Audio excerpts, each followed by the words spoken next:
Hi and welcome back, or welcome if you're new here. Today I have got a cup of tea and a creative roundup to share with you, which is to share some of the projects, knitting and crochet, that I've been working on lately. I'm going to start with a project that I showed you last time, and that is my ripple blanket. So I'm really pleased to say that I have made progress with this since we last spoke. Now, last time you saw this, if you were here last time, I had just finished this yellow section here. So I'd finished the yellow stripe. Since then, I've had the chance to add these 4 stripes here, and I've just started on another white row. So I've made some really good progress with this one. A little bit closer so you can see. So compared to my other projects, this one does feel like it's growing faster, and mainly because it's treble crochet, and because the stitches have a good height to them, it does grow pretty fast. So I have made good progress, but also the time that I've spent on this looks like it's gone further, if you see what I mean. So the yarn I'm using for this blanket is Stylecraft Bambino and Stylecraft Special, and they are both acrylic double knit yarns. I speak a little bit about this in my previous vlog, so this is a pattern that I kind of made up. I've always loved a ripple blanket, and I've basically just done a normal ripple with a 5-row stripe, and in this middle row I've added some chain spaces just to give some texture. I talk about it a little bit more in my previous video, so pop back if you want to see more. But a really quick show of this one today because I've made some really good progress. I'm really liking how it looks. Yeah, I love this colour combination, and the plan currently is to add a nice grey border as well. So yeah, really pleased with this one. I've made some really good progress with that, which I'm pleased with, and that was one of my goals. This is for a baby, so obviously, like I said, there is a due date. I do have time constraints on this one, so this really must be a priority for me. Again, it was last week, I have made good progress, and that is going to be my priority again going forwards. The other crochet project that I've got with me was actually the From the Basket piece from last week, and that is my moss stitch blanket. I'm really pleased that I've been able to make a little bit of progress on this one since last time. It is only very slow progress, but the idea of the From the Basket projects were that I was going to take some older projects that I haven't seen for a very long time and just work on them slowly, and that's exactly what I've done. I was on this lilac row down here. I had just added when I filmed last time, so I've only added 3 rows, but for me slow progress is still progress, and this project, amongst many others, is all about the process for me. It's slow, it's repetitive, it's therapeutic. I just enjoy the process. So progress is still progress, and I'm really pleased. This has had a lot more progress recently than it would have done over the last couple of years, so I'm really pleased. It doesn't look like an awful lot, but I'm really pleased it's been able to have some attention. One of my favourite parts of knitting and crochet projects, particularly those that use like scraps or stash, is choosing the colours. So in a project like this, where I'm literally deciding each row which colour I'm going to add, is one of my favourite parts. I really love looking and seeing what colours I've got available and what goes next. There's absolutely no real thought process behind it, so I'm not doing light or dark or trying to repeat anything. I'm just deciding what takes my fancy there and then, and I really love that. What amazes me is how adding one colour can really change the feel of a blanket as well. This one's got lots of colours in, so probably it's less noticeable than with this blanket, but there are certainly projects where I've added a colour and thought, oh, that really changes it. And yeah, I find it quite exciting. So I love the colour choosing part. I'm really enjoying this, really enjoying it. And I'm so pleased that it's out of the basket. This one is going to stay out of the basket for a little bit longer. I mentioned last time I spend a lot of my crafty time in my lounge, and my stash has spilled over into the lounge as a consequence of that. This is definitely going to be one of the projects that stays in the lounge with me, because it's really nice just to pick up of an evening when I don't need a project that I want to have to count or, you know, a pattern to follow. So this is definitely going to stay nearby now. It's not going to end up back in the basket. It is going to stay in my lounge with me, and I'm looking forward to seeing some more, albeit slow, progress. So watch this space. This probably isn't going to be a priority for next time because this is just for me, and I do enjoy the process, but I do have this baby blanket that I really want to get a move on with. So this one is there, like I say, for the process. It's for the enjoyment factor, for the relaxation. It will be handy and I'd love to pop a couple of rows on it, but it's not going to be my focus. For this blanket, I have been using a 4.5mm hook, and that's despite the yarn being a double knit acrylic. The reason I did that is because I do find I can be quite a tight crocheter anyway, so my tension tends to be quite tight, but with double crochet, which is what moss stitch is built upon, I do think sometimes it can make the fabric quite stiff, and I didn't want this to be a stiff blanket. It's still, it's not stiff, but it's quite a thick fabric, which is lovely, but I definitely wouldn't want it any tighter. I think 4.5mm has worked well for this. I do like the appearance of tighter crochet, so I don't like it to be gappy and have large holes in. I do like it to be quite tight, but it's, I think, a good balance between tight enough but also still drapey for a blanket. So that's the reason I chose the 4.5mm hook with the double knit acrylic.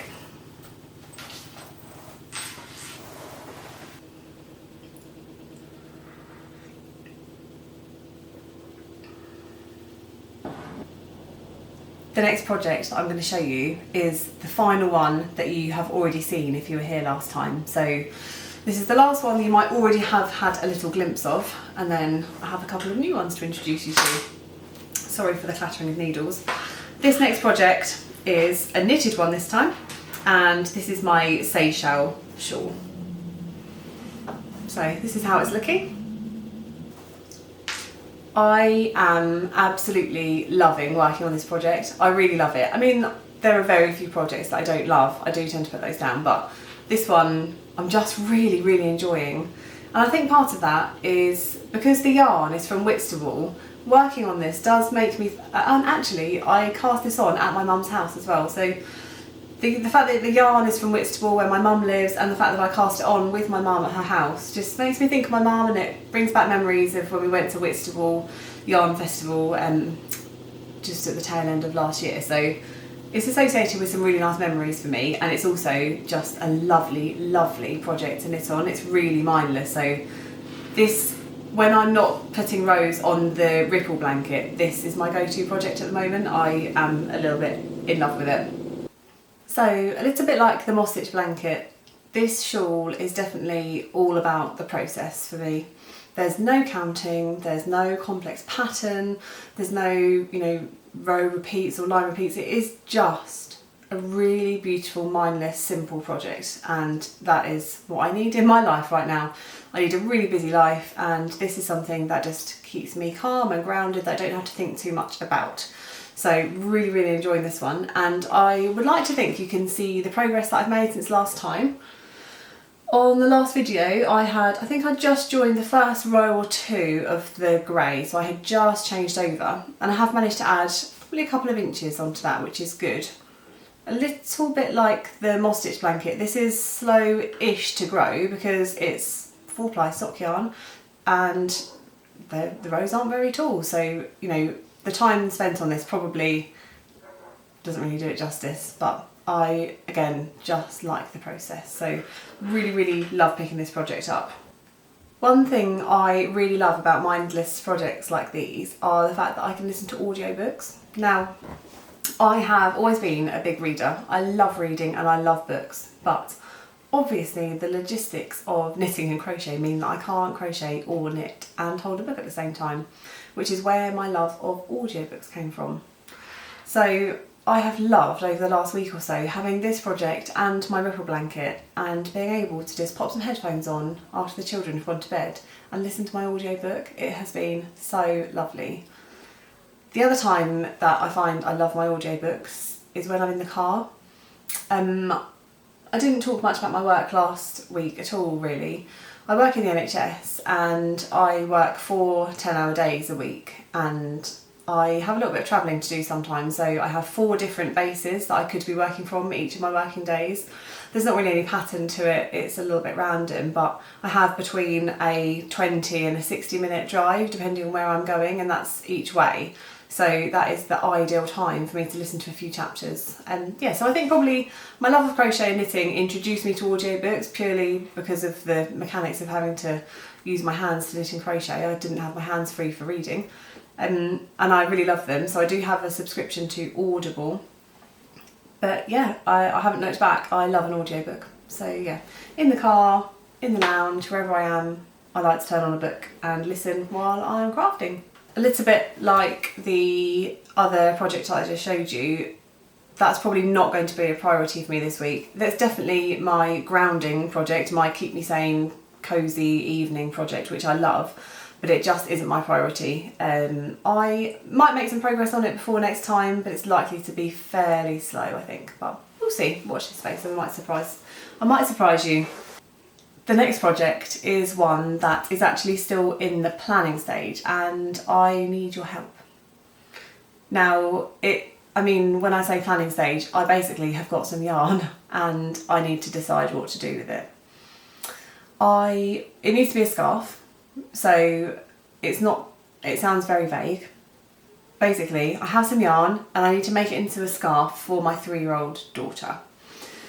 This poor yarn is more yarn that I bought at Whitstable. It's a sock mini set. I really love it, and I had a really clear idea of what I wanted to do with it, but it just didn't work. I just didn't love it. All I started with was a stockinette stitch plain scarf, so just 1 row knit, 1 row purl, and I kept the first and last 5 stitches of each row in knit, so it just had a stockinette stitch scarf and some little garter edges, which is great for a scarf, but I didn't love the fabric it made. I just didn't love it. I didn't enjoy picking it up. I kept forcing myself to try and do a little bit to try and encourage me to make a little bit of progress and see whether maybe I grew to love it a bit more as it got bigger, but I couldn't fall in love with it. I didn't enjoy making it and I didn't like the way it looked. So I persevered for a little while. I then set it aside and decided to maybe leave it in its bag to see whether going back to it would help, but it didn't, so I undid it. Now, let's show you the yarn first. It's in this really sweet project bag. This one was off Etsy and it's by someone called So Happy Creative. It's lovely. It's really simple but really well made, and it's got a really handy tag in here for a stitch marker, which is great. I use this bag all the time. So the yarn is in here, which I'll show you. This poor yarn has been made into stuff and undone so many times, and I do still have the start of what I might make with it there, and then you can see those.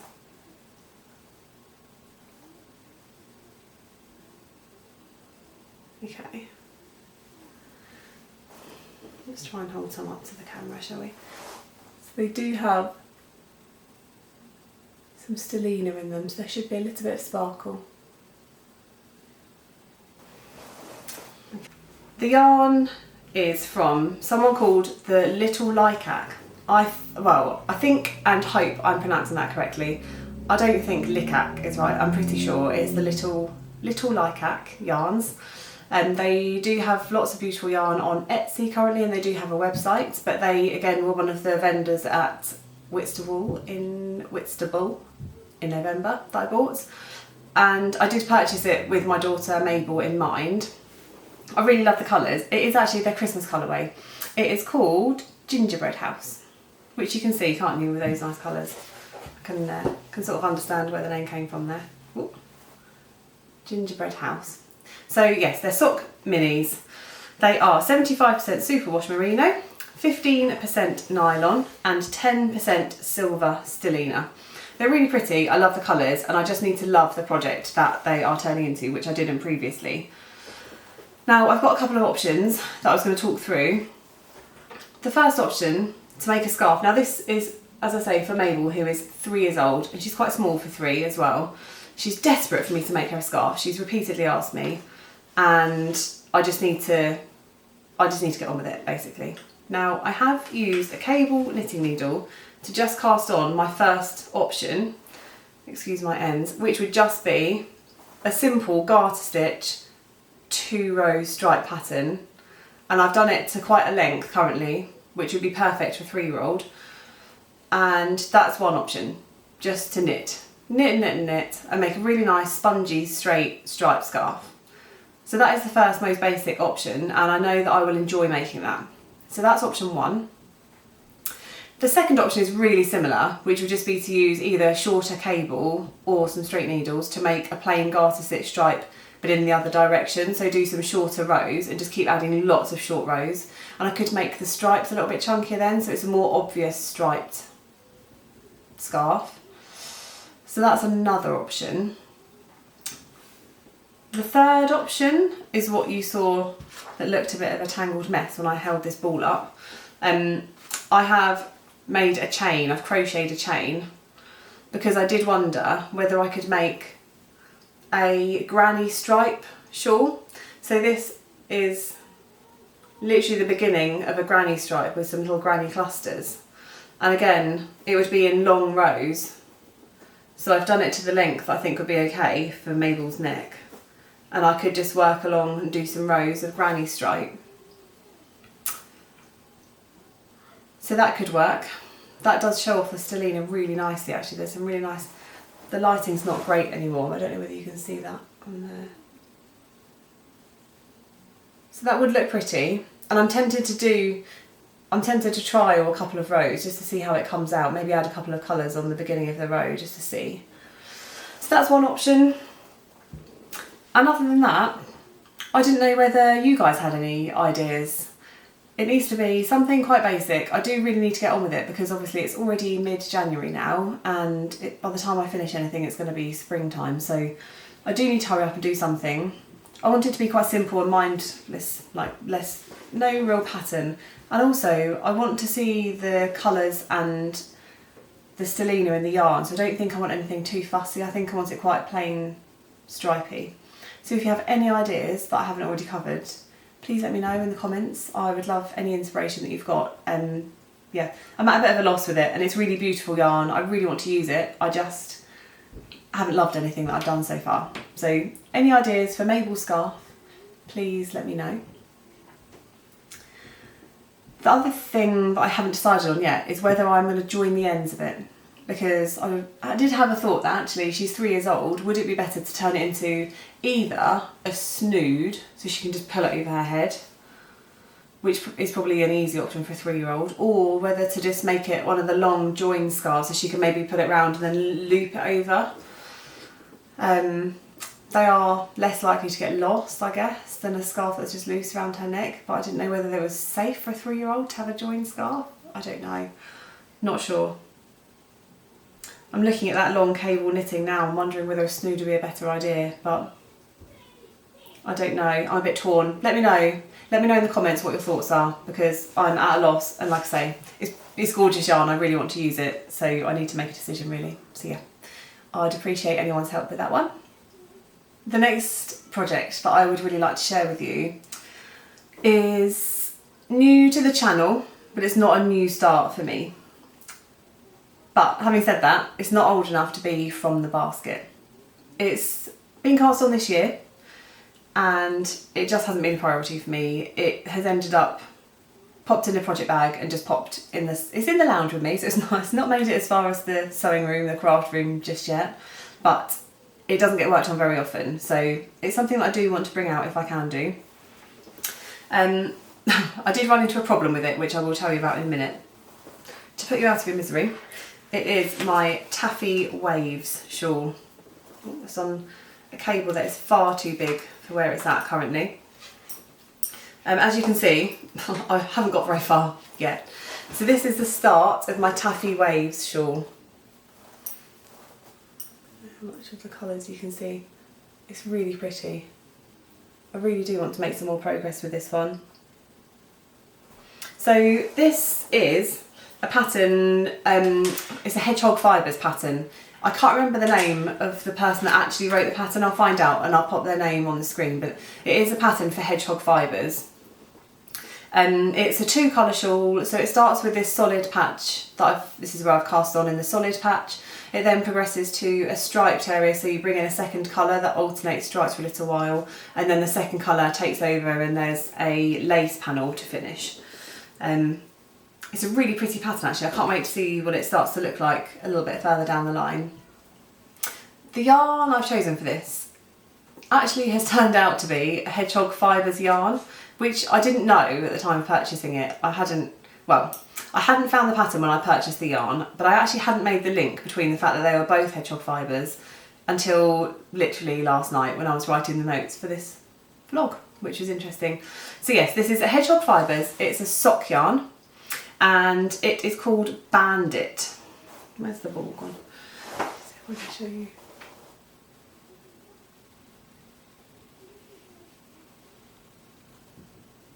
It's a beautiful yarn. I don't think the footage is going to do it any justice. It's really, really pretty. And now I bought this yarn when I was on a tea stop on my way to Cornwall last year for our family holiday. Every year we go away, my small family with my parents, and if they're able to, my brother and his girlfriend often come along as well, which is lovely. So we really try every year to get a family holiday of some kind. And for the last few years it's been Cornwall, which we just adore. My mum and I deliberately made our first tea stop in Ilminster, and that is because we knew Ilminster is the home of the Lace Knittery, which is a beautiful yarn shop. I think it was the first time I'd been there, so I looked at the outside and wasn't overly impressed, and I can't remember why that is. I just remember thinking to myself that I wasn't that impressed. Opening up the door, it's gorgeous inside, and there are at least 3 rooms full of yarn and notions and all things crafty. So yeah, I was absolutely over the moon, and they also are a fantastic stockist of Hedgehog Fibres. The other reason why this project is special to me is because I cast it on during my holiday. So I bought the yarn en route to Cornwall and then cast it on in Cornwall, which is nice. So it had various outings. It came to cafes with me, restaurants, beaches, wherever we went. I do always have some sort of knitting or crochet with me, so this was with me a lot of the time for my Cornwall holiday. Now progress was slow, I must admit, progress was slow, but I think I knew there was something going on that I wasn't pleased with, and that is that the edge was very, very tight. Looking at this, I can see now it's actually not a whole lot better on this version, but the previous version, on the increase edge, it was really, really tight, and I kept hoping that maybe it would be okay, it would block flat, and that I should just keep going and it would grow past it. But one day, which again happens to be the day that I was at Whitstable with my mum, I took a look at it and I just said, I can't carry on with this, I've got to stop. So I stopped while we were in the cafe in Whitstable Castle, undid the progress that I'd made so far, went all the way back to the beginning, wound the yarn back up and recast it on in the cafe in Whitstable Castle. Like I say, it's still not great. I don't know, I couldn't consciously knit any looser on this increase edge. I really don't know what else to suggest, which is why I've not stopped and gone back again. It definitely still, the edge is tight, but I'm fairly confident I can make that work with some blocking. So I'm just going to push on, I'm going to keep going and see how we go. I do think this more recent part is better. I think the beginning end is tighter than the part that I've done more recently, so I'm going to keep telling myself that and I'm going to keep going. I really love the way the yarn has come out in this. The colours are really beautiful. I'm quite a pastel person. I like quite pale pastel, soft colours. So yeah, I really love it and I can't wait to see how it grows. And finally, I have another project from the basket. And it is in the basket this time. I made sure I put it in the basket.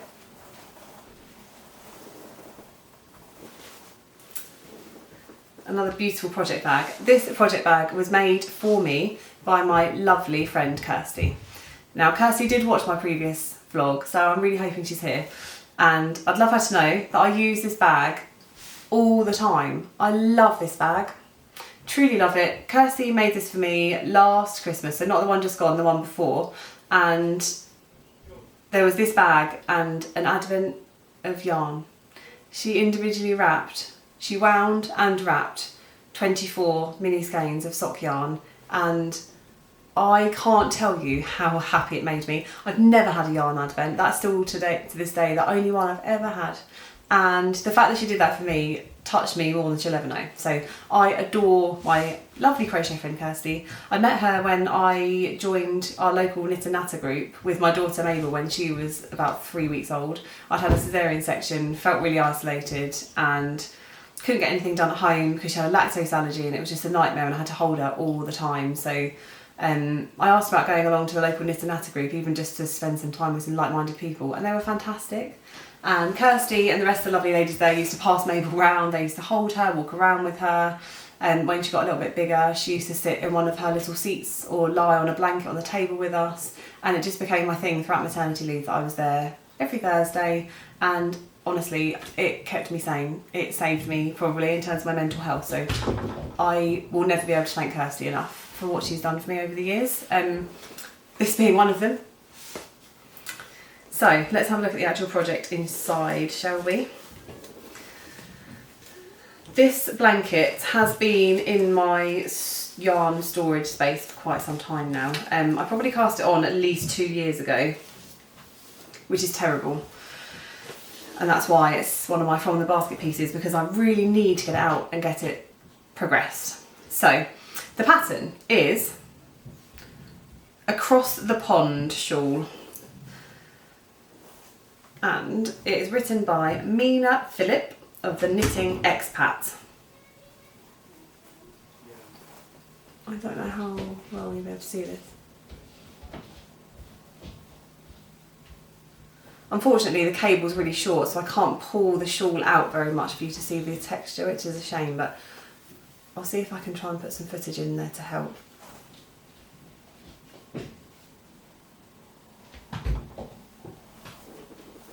Now the yarn I'm using for this one is a hedgerow fibres. It's a sock yarn. I actually don't have the ball band anymore. It's a really pretty speckled yarn. I'm sure you can probably see that my taste, again this demonstrates my love of pastels. Almost all of my projects have got pastel colours in. It's really soft actually, it's a really lovely yarn to use. I don't remember whether I bought this or whether this might have been from my second stash, i.e. my mum's stash. I have a feeling it might be the latter, if I'm very honest. I know for sure the second colour that I've got here is definitely from my mum's stash. I'm unsure about this one, but chances are I probably went to my mum's house and told her I'd found a shawl and that I needed some yarn for it. So likely from my mum, but it's a hedgerow fibres sock yarn. It's beautiful, really, really love it. I love these colours, and I really like the effect of the speckles. I don't think it takes away from the texture of the yarn, the texture of the shawl, sorry, but it's a little bit difficult to say until it's been sort of blocked. I don't know whether you can see that better there. So it's got some really nice lift stitches in. It's not meant to be quite as textured as it is currently. I think after blocking it will be flatter and you'll be able to make out those lift stitches a little bit better, hopefully. Now, the reason I haven't been working on this as much is because it has a 7-row repeat and it does involve quite a lot of counting, because to get those lifts in the same place you have to make sure everything aligns 100%, and that's just not always something that I'm able to do. I know I spoke again a lot about this last time with the children and my job and the amount of time that I get to crochet in one little patch of time. It's literally snippets here, there and everywhere. So this tends to be an after the kids have gone to bed job, when I've got some time to myself, quiet time to actually think and be able to follow a pattern. And I don't get that time always, so it doesn't get worked on very much. Now, I got the inspiration for this shawl from Ali. And Ali is the face behind Little Drops of Wonderful.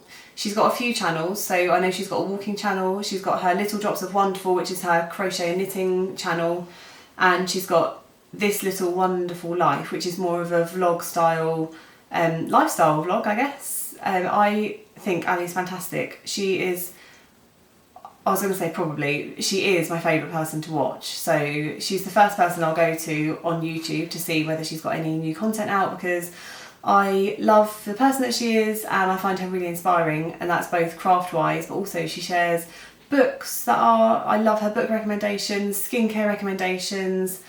What else? She does lots of walking, cooking. There's just so much about her vlogs that I find really useful, and yeah, I couldn't recommend her more. If you haven't checked her out, I'll pop the information on the screen, but definitely go and check out Little Drops of Wonderful and This Little Wonderful Life, because Ali's a massive inspiration to me. She did make one of these across the pond shawl, so that's where I got the information from. I actually keep a list on my phone. I've got a list app that's got lots and lots of lists on. I'm quite a list person. And I sit, when I watch podcasts and things on YouTube, I open my list up.